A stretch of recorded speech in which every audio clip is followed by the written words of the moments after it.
একটা best dessert. আজকের এই পুডিংটা তৈরি করার জন্য প্রথমে একটা প্যানে আমি নিয়ে নিচ্ছি 3 কাপ লিকুইড দুধ। এখানে আমি ফুল ক্রিম লিকুইড দুধটা নিয়েছি, মানে ফুল ফ্যাট যুক্ত।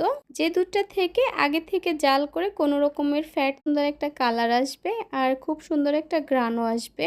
এই দুধটাকে কিন্তু অনবরত নাড়তে থাকতে হবে, কারণ এখানে গুঁড়া দুধ আর কাস্টার্ড পাউডার দেওয়ার পর মিশ্রণটা অনেক বেশি ঘন হওয়া শুরু করবে। তাই কোনোভাবেই নাড়াচাড়া বন্ধ করা যাবে না। নাড়াচাড়া বন্ধ করলে কিন্তু এই মিশ্রণটা প্যানের তলায় লেগে যেতে পারে, তাই অনবরত নাড়তে থাকতে হবে। আর এরই মধ্যে কিন্তু মিশ্রণটা ঘন হওয়া শুরু করেছে। এবার আমি এখানে দিয়ে দিব 1/3 কাপ চিনি। আপনারা চাইলে চিনির পরিমাণটা আপনাদের পছন্দ মতো আরও কিছুটা বাড়িয়ে বা কমিয়ে অ্যাডজাস্ট করে নিতে পারবেন। ফ্লেভারের জন্য আপনারা চাইলে এখানে ভ্যানিলা এসেন্স বা এলাচের গুঁড়াটাও দিতে পারবেন।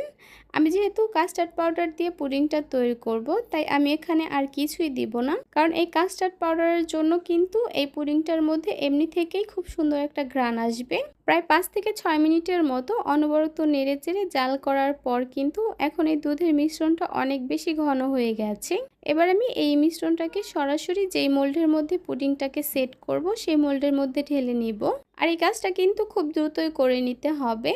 কোনোভাবেই কিন্তু পুডিংয়ের এই মিশ্রণটা ঠান্ডা করা যাবে না, কারণ এই পুডিংটা কিন্তু খুব দ্রুতই জমে যায়। গরম থাকা অবস্থায় এই মিশ্রণটাকে মোল্ডের মধ্যে নিয়ে নিতে হবে।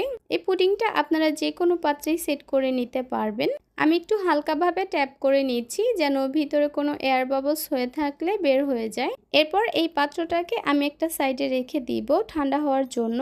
পুডিংটা সেট হয়ে যাওয়ার পর একটা নাইফ দিয়ে চারপাশ থেকে একটু ছাড়িয়ে নিচ্ছি। তারপর এই পুডিংটাকে আমি ডিমোল্ড করে নিচ্ছি। দেখতেই পাচ্ছেন পুডিংটা কিন্তু খুব ভালোভাবে সেট হয়ে গেছে। আপনারা চাইলে এই পুডিংটা ঠান্ডা হয়ে যাওয়ার পর নর্মাল ফ্রিজে রেখেও কিছুটা ঠান্ডা করে নিতে পারেন। এই মিল্ক মালাই পুডিংটা দেখতে আরও বেশি আকর্ষণীয় করার জন্য আর খেতে আরও বেশি ভালো লাগার জন্য আমি উপরে কিছুটা গুঁড়ো দুধ ছড়িয়ে দিয়েছি। দেখতে সুন্দর লাগার জন্য উপর থেকে আমি সামান্য পরিমাণ পেস্তা বাদাম কুচি দিয়ে দিচ্ছি। ব্যাস, তৈরি হয়ে গেল একদমই সহজভাবে মিল্ক মালাই পুডিং। এই পুডিংটা যে কি পরিমাণ টেস্টি হয়েছে, আপনারা যদি একবার তৈরি করে না খান তাহলে বুঝতেই পারবেন না। মুখে দিলে এক নিমিষেই গলে যায়। এই পুডিংটা ফ্রিজের নর্মাল চেম্বারে কিছুটা ঠান্ডা করে খেতে যে কি পরিমাণ টেস্টি লাগে সেটা আমি আপনাদেরকে বলে বোঝাতে পারবো না। আশা করছি আমার আজকের এই রেসিপিটি আপনাদের কাছে খুবই ভালো লেগেছে আর সহজও লেগেছে। তাহলে আজকে এ পর্যন্ত।